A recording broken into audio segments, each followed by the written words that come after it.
नारद जी की ताज़ा खुसुर फुसुर को मिस ना होने दें, हमारे चैनल को सब्सक्राइब करें और बेल आइकन जरूर दबाएं। नारायण नारायण। मेरा वोट उसको जो नियमित करे मुझको। चुनाव के पहले ये जो नारा है, ये आपने जगह जगह देखा होगा, पोस्टर्स में, बैनर्स में। छत्तीसगढ़ संयुक्त प्रगतिशील कर्मचारी महासंघ का ये नारा था जो मीडिया में छाया रहा। इनका जो आंदोलन था वो भी एक बहुत बड़े आंदोलन के रूप में राजधानी में जाना जाता है। संविदा कर्मचारियों को हटाने के लिए एक सर्कुलर जारी हुआ है जिसे लेकर कर्मचारी महासंघ में खासा आक्रोश है। यहाँ पर ये स्पष्ट नहीं हो पा रहा है कि जो रिटायरमेंट की तर्ज पर हैं क्या उनको वहाँ से हटाया जाएगा या फिर जो लगातार अपनी सेवाएं दे रहे हैं उनकी नौकरी पर भी कुछ खतरा आएगा। इस वक्त हमारे साथ छत्तीसगढ़ संयुक्त प्रगतिशील कर्मचारी महासंघ से कुछ लोग हैं। आइए उनसे ही जानते हैं कि क्या वो सर्कुलर है और क्या उसके अंदर का विरोधाभास है। बिल्कुल इसमें विरोधाभास है। अगर आप देखेंगे कुछ दिन पूर्व जो है एक मीडिया में खबर आई थी कि माननीय मुख्यमंत्री जी के स्पष्ट आदेश हैं जिसमें उन्होंने ये बोला है कि रिटायरमेंट के बाद जो कर्मचारी अभी भी जगह पे काम कर रहे हैं उनको हटाया जाएगा, उनकी सूची मंगाई जा रही है। पर 2 दिन पहले सामान्य प्रशासन का एक पत्र जारी हुआ है जिसमें ऐसा कोई भी शब्द का उपयोग नहीं किया गया है कि वो रिटायरमेंट वाले कर्मचारियों के लिए, जो सामान्य कर्मचारी काम कर रहे हैं संविदा पर, उनके लिए हैं।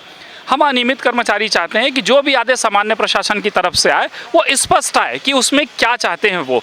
ऐसा ना हो कि इन पत्रों के माध्यम से जो अधिकारी हैं अपना उल्लू सीधा कर लें या अपनी रोटी सेक रहे या हमारे अनियमित कर्मचारियों का इसमें नौकरी चली जाए। तो हम शासन से यही चाहते हैं कि नियमितीकरण जो शुरू से चर्चा हो रही है, शासन ने भी हमको कहा था कि नियमितीकरण की प्रक्रिया जल्द पूरी की जाएगी। तो माननीय सीएम साहब से हम यही निवेदन करना चाहते हैं कि जल्द से जल्द ये जो नियमितीकरण की प्रक्रिया है उसे चालू करें।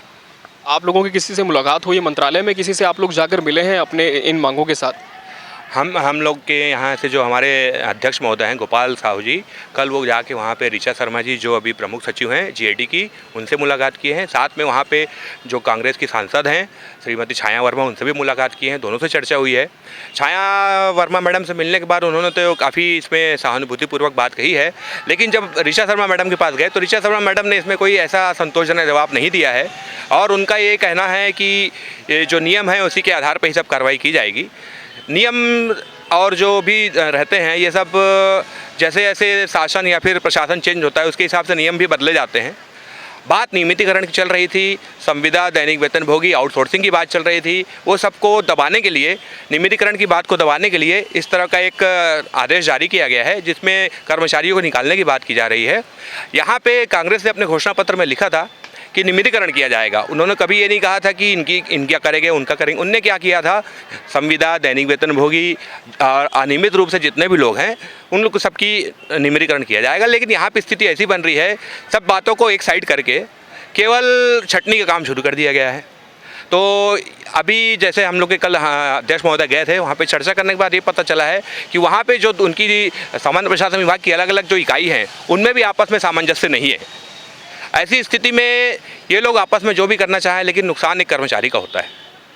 तो हमारी यही मांग है कि ये सब बातों को एक तरफ करके जो कांग्रेस ने अपने घोषणा पत्र में लिखा था कि सभी अनियमित कर्मचारियों का नियमितीकरण किया जाएगा, उस पर कार्रवाई करें। हम लोगों ने इस संबंध में सीएम साहब से भी चर्चा की थी। सीएम साहब ने बजट की बात कही कि बजट का व्यवस्था करना पड़ेगा, जबकि हमारा ये कहना है कि जब आपने चुनावी घोषणा पत्र में बात रखी थी तब आपने ये तो नहीं किया था, कहा था कि हमारा जब बजट आएगा तब नियमितीकरण करेंगे। तब तो आपने हमको प्रलोभन दे दिया कि अब जब भी हम वापस आएंगे सत्ता में आपका नियमितीकरण किया जाएगा। तो जब आज आपकी सत्ता आ गई है तो आप ये बजट की बात करके हमको काहे को बुद्धू बना रहे हैं। अच्छा, लगभग कितने कर्मचारी ऐसे होंगे जिनका नियमितीकरण होना बाकी है? संख्या एक लगभग बता पाएंगे आप, कितने कर्मचारी हो सकते हैं? देखिए, छत्तीसगढ़ में तो लगभग 1,80,000 अपन बोलते हैं, जिसमें मतलब 1.5 लाख तो अनियमित कर्मचारी हैं जिसमें नियमितीकरण के लिए बाध्य हैं। और सबसे बड़ी मुद्दा यहाँ है छत्तीसगढ़ अपने छत्तीसगढ़ में कि जितने भी अनियमित कर्मचारी साथी हैं, चाहे वो दैनिक वेतनभोगी हो, संविदा हो, आउटसोर्सिंग हो, जॉब दर हो, कलेक्टर दर हो, ये सभी अनियमित साथी हैं जिसको छत्तीसगढ़ मतलब अपना कांग्रेस ने जन घोषणा पत्र में शामिल किया था।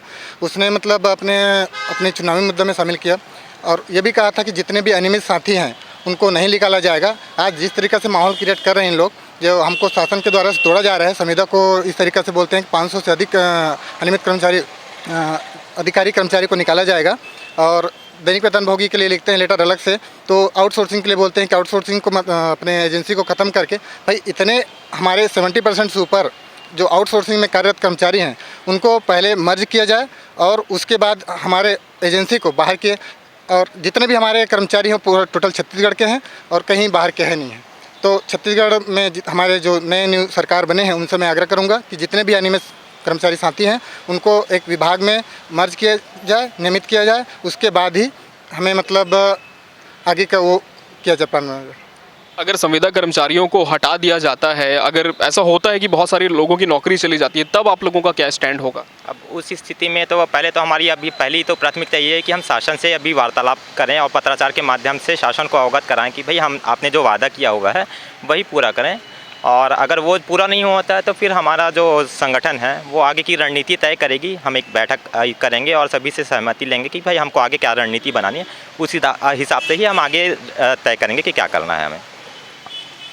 संगठन की बैठक के बाद ही तय हुआ कि अनियमित कर्मचारी महासंघ जो है वो आगे की क्या रणनीति बनाता है और किस दिशा में वो कार्य करता है। फिलहाल यहाँ पर बात ये है कि जब आदेश जारी हुआ है, जो सर्कुलर जारी हुआ है, उसमें विरोधाभास क्यों है? आखिर प्रशासन अमले में हम देखें तो सामंजस्य नहीं है या फिर कुछ और बात है?